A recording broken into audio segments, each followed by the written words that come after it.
কালকে যখন দিল্লি আরসিবিকে হারিয়ে দিল তখন অনেকে অবাক হয়ে গেছে যে দিল্লি কি করে আরসিবিকে হারিয়ে দিল। সবাই ভেবে বসেছিল যে আরসিবি জিতবে, কিন্তু খেলার কথা তো বলা যায় না, ঠিক তেমনটাই প্রমাণ করে দিলেন দিল্লি। দিল্লি আগের দিন আরসিবিকে প্রথম থেকেই পুরো একদম গ্রিপে ধরে রেখেছিলেন, কিন্তু আরসিবিও কিন্তু প্রথমে খেলা ধরে নিয়েছেন বোলিংয়ে, কিন্তু জয় হয় অবশেষে দিল্লিরই। আরসিবির কথা বলতে গেলে আরসিবির ব্যাটিংয়ে খালি ফিল সল্টই চলেছে, আর আরসিবির কোনো ব্যাটসম্যান চলেনি। আরসিবির সল্টই করে 63 রান, আর টিম ডেভিডই খালি 26 রান করেছে, আর আরসিবির কোনো ব্যাটসম্যানই 20-র উপর রান করতে পারেনি। সেই জন্য আরসিবি এই ম্যাচে বেশি রানও করতে পারেনি, 20 ওভারে করে 175 রান, 8 উইকেটের বিনিময়ে। আর সেই রান চেস করতে এসে দিল্লি প্রথমে ভরডুবি দেখা যাচ্ছিল, কারণ ভুবনেশ্বর কুমারের ফিরকিতে দিল্লি প্রথমেই পাওয়ার প্লেতে 3টে উইকেট হারিয়ে ফেলে। সেই দেখে মনে হচ্ছিল যে আরসিবি জিতে যাবে, কিন্তু স্টাফস ধীরে ধীরে ম্যাচটাকে বার করতে থাকেন।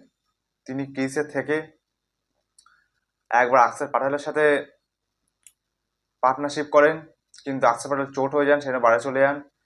এবার রাহুল দুর্দান্ত খেলেন। তারপর ডেভিড মিলার যখন আসেন তখন দুর্দান্ত একটা ইনিংসে সেই ম্যাচ জয় করিয়ে দেয়।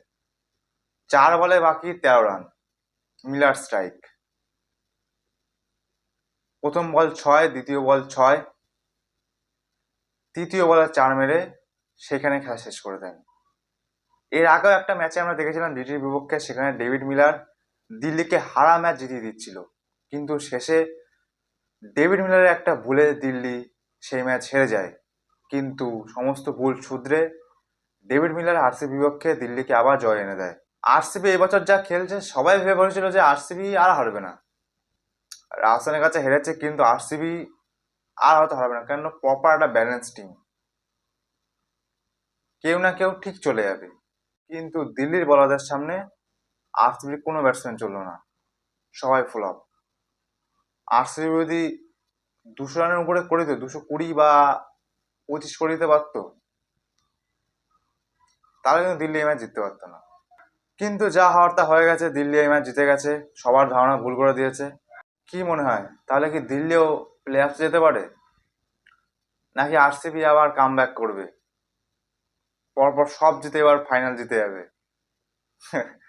বলা যায় না খেলার খবর। আরসিবি টিমটা ব্যালেন্স টিম, কোনোদিন ফিল সল চলছে, কোনোদিন বিরাট কোহলি চলছেন, কোনোদিন এমন হয়নি যে দুজন একসাথে চলছেন, কেউ আউট হয়ে যাচ্ছেন আরেকদিকে চলছেন, ঠিক এমনটা হচ্ছে। দেখা যাক এবার কি হয়।